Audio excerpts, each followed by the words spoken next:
नमस्कार दोस्तों, आप देख रहे हैं ME24। राहुल गांधी ने एक प्रेस कॉन्फ्रेंस में चुनाव आयोग पर सीधे सीधे गंभीर आरोपों की बौछार कर दी।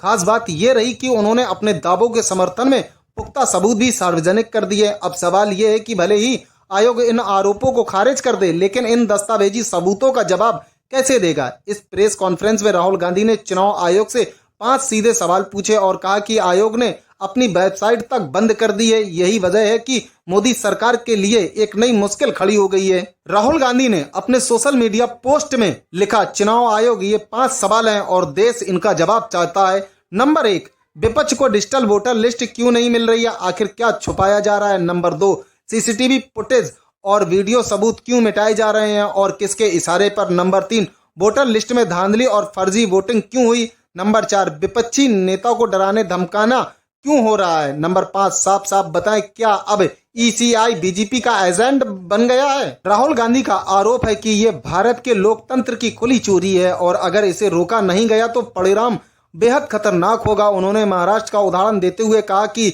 सिर्फ 5 महीनों में यहाँ 4 लाख वोटर जोड़े गए। नतीजे के बाद कांग्रेस को शक हुआ कि बीजेपी के साथ मिलकर चुनाव आयोग ने धांधली की है और मशीन रीडेबल वोटर लिस्ट न देने से ये संदेह और गहरा हुआ। कर्नाटका की बेंगलोर सेंट्रल सीट को सैंपल केस बताते हुए राहुल ने कहा, विधानसभा चुनाव के नतीजे के हिसाब से कांग्रेस को 16 लोकसभा सीटें जीतनी चाहिए थी, लेकिन 2024 में सिर्फ 9 मिली। 7 हारी हुई सीटों में से महादेवपुरा विधानसभा पर जांच करने पर हैरान करने वाले तथ्य सामने आए। कुल 6.5 लाख वोटों में से 1 लाख वोट चोरी हुए। 11,965 मतदाता ऐसे निकले जो अलग अलग इलाकों और बूथों पर वोट डाल रहे थे। करीब 40,000 वोटर के पते फर्जी या अधूरे थे। 10,000 मतदाता ऐसे जिनका एक ही पता था और उस पते पर 50-60 नाम दर्ज थे। 4,000 वोटर के पास या तो फोटो नहीं थी या इतनी धुंधली थी कि पहचान मुश्किल थी।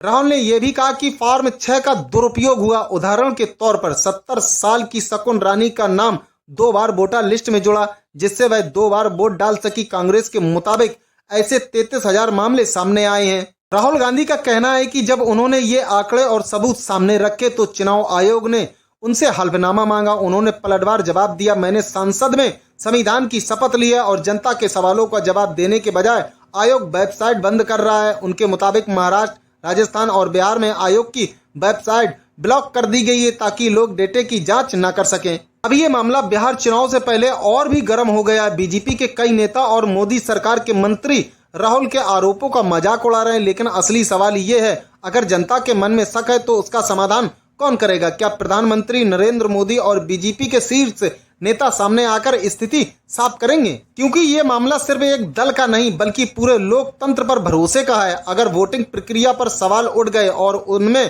फर्जीवाड़े के सबूत दिखने लगे तो पूरी व्यवस्था हिल सकती है। दोस्तों, आप क्या सोचते हैं? क्या राहुल गांधी की ये आरोप गहन जांच के लायक है? क्या चुनाव आयोग को पारदर्शिता दिखानी चाहिए? हमें कमेंट करके जरूर बताएं। वीडियो को लाइक और शेयर कीजिए और चैनल को सब्सक्राइब करना ना भूलें।